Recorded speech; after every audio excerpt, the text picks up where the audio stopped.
बोलो श्री प्राणनाथ प्यारे की जय। परमादरणीय सुंदर सा जी भक्तजन महानुभाव, हम विराट का आनंद ले रहे हैं। तो विराट में अब हम शुरू करते हैं विराट विज्ञान दर्पण जो ग्रंथ है पुस्तक, उसका 21 नंबर श्लोक 21 नंबर पेज से हम प्रारंभ करते हैं, जिसमें लिखा हुआ है प्रथम तरंग अर्थात क्षर पुरुष विराट पुरुष 14 लोक। तो प्रथम पाताल लोक। आप सुंदर सा जी भक्तजन महानुभाव, हम अपना जो है ये सब ध्यान का विषय भी है और इन दिव्य महापुरुषों ने अनुभव किया हुआ जो एक एरिया है। जैसे हम बार बार कहते हैं कि जो मेरे पेट में अगर कीड़ा है तो पेट का मेरा कीड़ा को अगर मेरे पादतली को बात करें, मेरे पैर की बात, तो पेट का कीड़ा को घुसेगा ही नहीं उसके दिमाग में कि कैसे वो इतने तक जाएगा, मेरे पेट के नीचे भाग तक जाएगा वो। तो यही है क्या पाताल, यही है क्या पाताल करके वो बोलता रहेगा।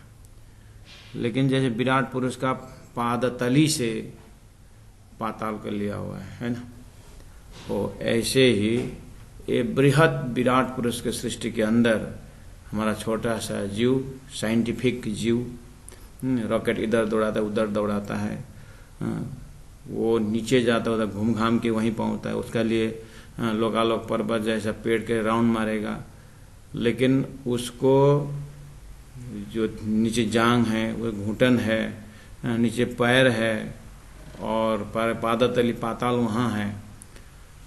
जिस तरह से पेट के कीड़े को संपूर्ण सर्वांग शरीर को पता नहीं चलता है, ऐसे ही संसार के ये मतलों के जीव को अतल बितल सुतल होते हुए पाताल का किसी को पता ही नहीं चलेगा। इस तरह से दिव्य दृष्टि को प्राप्त करते हुए उसका दर्शन हो सकता है। तो पाताल लोक 14 लोक में यह लोक सबसे नीचे का लोक है। 14 लोक है ना, उसमें सबसे नीचे का लोक है। इसके भी 2 भाग है, मतलब पाताल का 2 भाग है। क्या है? नीचे के भाग में मोजल के अंश रूप पानी का एक विस्तृत भाग है। इसका मतलब 2 भाग, मतलब पानी का भाग और पानी के भाग और जमीन का भाग। तो पानी के भाग और जमीन का भाग में हमारे शरीर में पानी का भाग 3 मात्रा है और जमीन का भाग 1 मात्रा है हमारे शरीर में। इसलिए हमको पानी ज़्यादा पीना चाहिए, है ना। इसलिए अन्न ना हो तो भी लोग जिएगा, लेकिन पानी ना हो तो नहीं जिएगा। ऐसे ही इस पिंड में देखना, पिंड में पानी का भाग ज़्यादा है और बाकी जो चीज़ वो 1 भाग है। ये पिंड ऐसे ब्रह्मांड के पाताल में 3 भाग पानी 1 भाग जमीन है। तो 3 भाग जमीन में क्या क्या है? तो 14 लोक में यह लोक सबसे नीचे का लोक है। इसके भी 2 भाग है। नीचे के भाग में मोजल के अंश रूप पानी, मोजल के अंश रूप। तो मोजल के अंश रूप है तो फुल मतलब सागर रूप कहाँ है? तो फिर सागर रूप कहाँ है? सागर रूप जैसे अक्षर के ऊपर फरामोशी हो जाता है तो निद्रा का आवरण आ जाता है। तो निद्रा के आवरण के अंदर जो हिरण्य गर्भ जो महासागर पैदा होता है, निद्रा वो वास्तव में वो निद्रा इसका मूल सागर है। उस मूल सागर से हिरण्य गर्भ अज्ञान का जो सागर, उसमें से नारायण पैदा होते हैं। नारायण का मन स्वरूप शेष नारायण है। इसलिए जैसे ही नारायण का शेष स्वरूप, नारायण का मन स्वरूप शेष नारायण है, ऐसे ही मन स्वरूप नारायण का मन स्वरूप शेष नारायण, ऐसे हिरण्य गर्भ का जिसमें आदि नारायण भ्रमित है, उसका भ्रमित होने का अंश उसको बोलते हैं पाताल में शेष नारायण जा रहे थे, उसी को अंश रूप मोह कहते हैं। सागर रूप मोह अक्षर के ऊपर परामोशी नारायण उत्पन्नवादी नारायण, तो आदि नारायण जिसमें भ्रमित हुआ है वो हुआ सागर, मोहसागर बड़ा, उसका सा अंश जो है मोहजल का नीचे के भाग में मोहजल के अंश रूप। तो मोहजल के सागर रूप कहाँ है? तो फिर अंश तो ये है।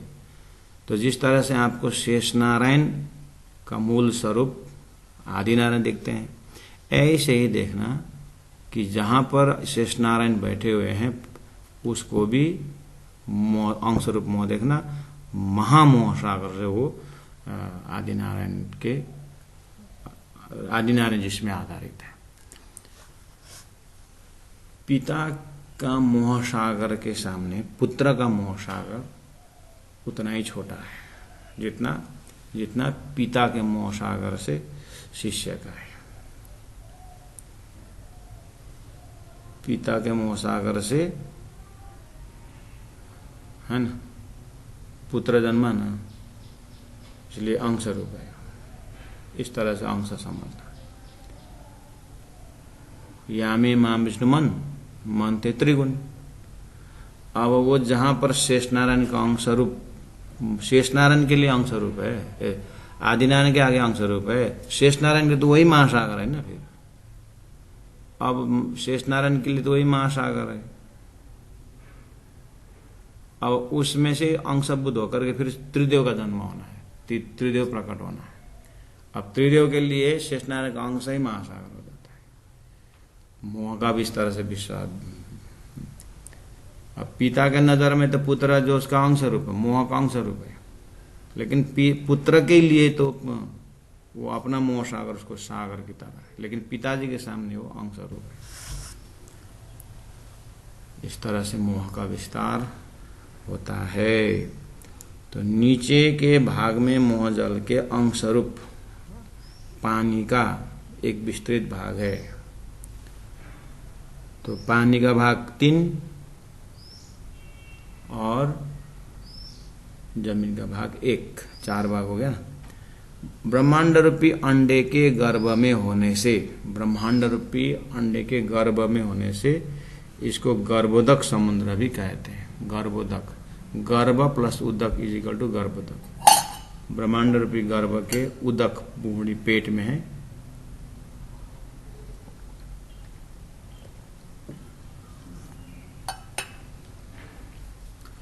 माता के गर्भ में जो बच्चा होता है ना, वो कहाँ तैरता है?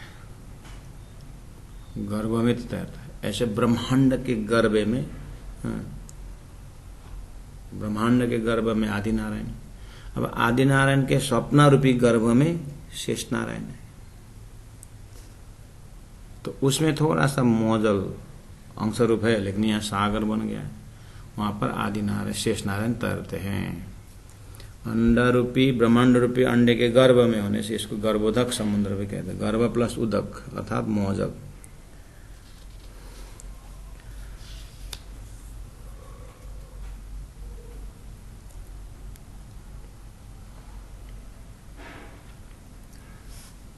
अब इस समुद्र में, समुद्र हो गया, तैयार हो गया ना समुद्र, मोह रूपी समुद्र। इस समुद्र में बहुत विशाल लंबा चौड़ा बिस्तर वाला कच्छप, कछुआ है। अरे उस मोह रूपी समुद्र में विशाल लंबा चौड़ा बिस्तर वाला कच्छप है, कछुआ। हाँ, कछुआ पानी में रहता है ना, कछुआ पानी में रहता है, इसीलिए लंबा चौड़ा कछुआ। ठीक है। पानी में तो गोई भी तो रहता है, गोई को रख देते। पानी में तो हाथी भी तो रहता है, पानी हाथी होता है, पानी हाथी रख, हाथी तो बड़ा होता है, ये रख देते। कछुआ छोटा सा जो पानी में भी रहता है, वो जमीन में रहता है ना। फिर ठीक है, कछुआ रख दिया तो क्या चेंज करने का, कछुआ ही रहने दीजिए ना। तो जिसके पीठ पर, अब कछुआ रखे, जिसके पीठ पर 14 लोकों के संपूर्ण भार को अपने सिर पर धारण किए हुए सर्पों का राजा शेषनाग कमल आकर आसन में विराजमान है। अच्छा, मतलब जहां हम बैठे हुए हैं मर्त्य लोग, उसके नीचे में मोह का अंश रूप पानी है, उस पानी के ऊपर कछुआ बैठा हुआ है, लंबा चौड़ा कछुआ, और जिसके पीठ पर शेष, पीठ पर राजा, सर्पों का राजा शेषनाग कमला आकार गोल होकर के बैठा हुआ है आसन में। अब शेषनाग की सैया, शेषनाग को सैया बना करके, सैया पलंग कल्पित करके उस पर श्री महाविष्णु आदिनारायण का संकर्षण भी हुआ अहंकार स्वरूप कि नारायण जी स्वरूप, नारायण जी शयन कर रहे हैं, यानी शेष नारायण शयन कर रहे हैं।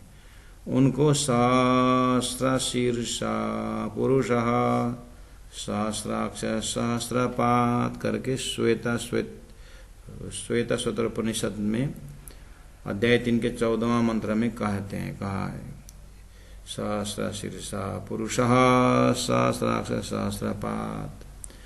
उनकी शेषनारायण संज्ञा भी है, बोला ना, शेषनाग के सैया कल्पित करके उस पर आदि नारायण महाविष्णु के संकर्षण भी शेष नारायण होकर के बैठे हुए हैं। श्री जी, श्री लक्ष्मी जी उनकी पाद सेवा कर, लक्ष्मी जी यहाँ कमला बोलते हैं। इन्हीं शेष नारायण के नाभि प्रदेश से एक कमल नाल निकलकर सुदूर ऊपर को 1.5 लाख योजन पुष्कर द्वीप में जा निकला है। उसी में से सृष्टि का आद्य त्रिदेव ब्रह्मा विष्णु महेश शंकर की क्रमशः उत्पत्ति हुई है। इस तरह से उत्पत्ति बताया सुंदर साथ जी, है ना।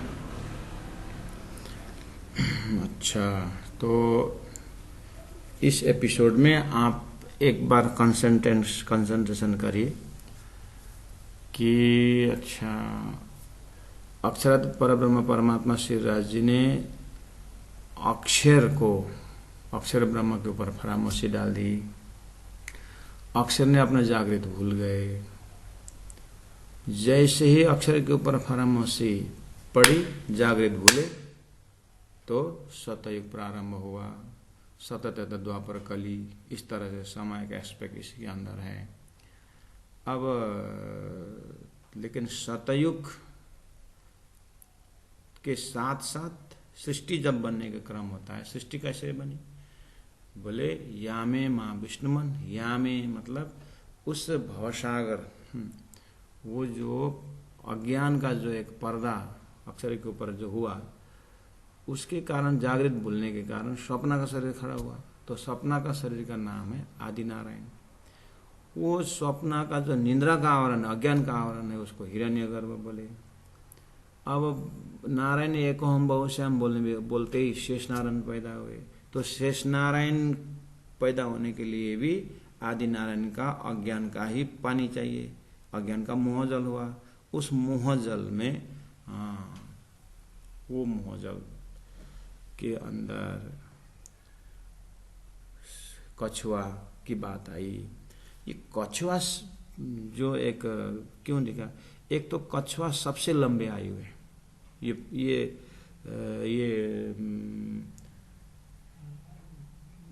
इसका बातुनी अर्थ पकड़ना पड़ेगा।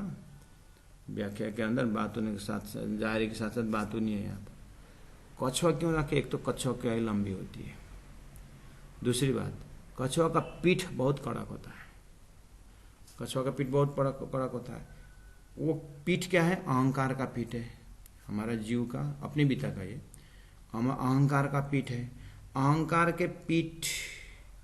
का पीठ लेकर के सारा सृष्टि की जिम्मेदारी, घर गृहस्थी आश्रम का सबका जिम्मेदारी हम अहंकार के पीठ में लेकर के हम संचालन कर रहे हैं।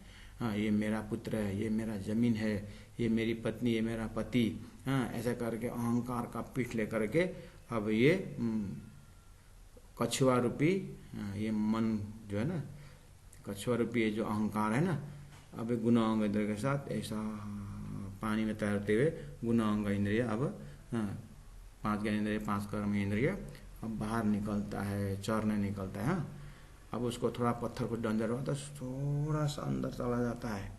हाँ, अंदर ले लेता है वो। हाँ, फिर थोड़ा मौसम मिलने पर बाहर नहीं। हमारा गुना अंग इंद्रिय कुछ धक्का मुक्का खाता है, अंदर चला जाता है। अब तो हमको कभी नहीं करेंगे ऐसा काम। हाँ, अब तो हमको बहुत पछता है। फिर थोड़ा सा मौसम मिला, फिर बाहर चरने गए। गुणांग इंद्रिय अंदर बार करता रहता है कछुआ का सिंबल। तो वो कछुआ का पीठ पर शेष नाग का कसैया बना के, शेष नाग क्या है? शेष नाग है हमारा तृष्णा है, तृष्णा, ये शेष नाग तृष्णा है, यत्र तत्र तृष्णा है। अब वो तृष्णा रूपी शेष नाग को सैया बना करके शेष नारायण खड़े। शेष नारायण कौन है?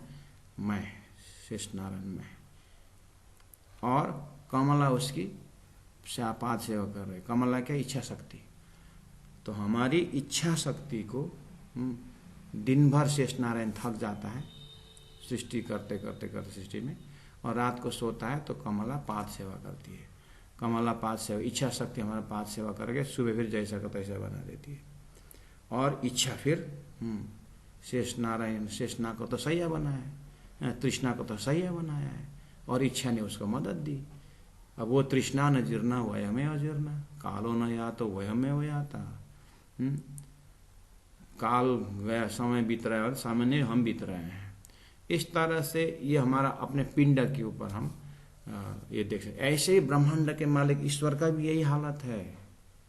पूरी तरह ईश्वर जीव की तरफ केंद्र है, पिताजी बच्चों की तरफ केंद्र है, गुरु शिष्य की तरफ केंद्र है। परमात्मा ने मते कोई नहीं लगाता है। इसको बोलते हैं सृष्टि।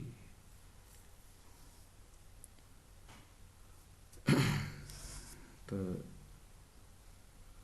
समझ में आई? तो क्या बोले आप थोड़ा फिर देखना शब्द। शेषनाग की सैया कल्पित करके हैं, गर्भ तक समुद्र हो गया, वो अपने ही अंदर मोह का समुद्र हुआ। हम मोह में हम डूब जाते हैं, और इसमें समुद्र बहुत विशाल लंबा चौड़ा, मतलब हमारा मोह का कोई पारावार नहीं, लंबा चौड़ा है। उसमें विस्तार वाला कछुआ हमारा कछुआ अहंकार का प्रतीक, अहंकार लेकर हम बैठ गए। अहंकार के पीठ पर 14 लोगों का संपूर्ण भार, मतलब हमारा संपूर्ण 14 इंद्रिय का शरीर को भार लेकर के अब सिर पर धारण किए वे सर्पों का राजा शेषनाग भगवान स्वयं कमलाकार आसन में विराजमान है। हम उसी में अहंकार में विराजमान है। इसलिए जो भी करो अहंकार अहंकार अहंकार, वो बोले ऐसे तो अहंकार भरा हुआ है। अहंकार को तो सृष्टि है महाराज। शेषनाग की सैया कल्पित करके शेषनाग को, अब अहंकार को शेषनाग इच्छा को सैया बनाया। उसके ऊपर महाविष्णु आदिनारायण के संकर्षण नामक विव, महाविष्णु आदिनारायण के मतलब पिताजी का पुत्र संकर्षण नामक विव अहंकार का स्वरूप श्री शेष नारायण भगवान नारायण संयन कर रहे हैं। फिर उठे नहीं है, संयन हम मस्त सोए, खर शरीर संसार व्यवहार मस्त सोए हुए। कितना मजा आता है। एक आपस का संबंध, अज्ञान, इतना बड़ा अज्ञान से बैठे हुए, सैया बना खर्राटे ले रहे हैं। आत्मा परमात्मा परम धाम, कोई मुक्ति की कोई चिंता नहीं। इस तरह से स्वप्न का कल्पना में हम सोए पड़े हैं। सैया करके उसी को सहस्र शीर्षा पुरुष सहस्र सहस्र पात करके एकदम प्रार्थना करते हैं लोग। ध्यान से देखो किसका प्रार्थना कर रहे हैं। ऐसा सोए हुए शेषनाग की प्रार्थना कर रहे हैं, तो कैसे जागेंगे परम धाम। कहाँ शेषनारायण का ज्ञान स्वरूप और कहाँ सच्चिदानंद नूरी तन अक्षरादि। इसलिए तो तारतम्य ने जो लक्ष्य दिया है वो तो मंत्रों ने तो वही पकड़ा है। देखिए तो उनकी शेष नारायण संज्ञा भी दी जाती है। शेष नारायण और शेष नारायण की संज्ञा, जो सोया हुआ है वो शेष नारायण है। छोड़िए शेष नारायण, क्योंकि मेरे पिताजी सोए थे, आदि नारायण सोए अज्ञान में मुझे पैदा कर दिया, तो शेष नारायण सोया और मैं भी सोया हूँ, और सोया मैं बच्चा पैदा कर दूँ, संसार बनाऊँ, फिर वही ये चलता रहता है।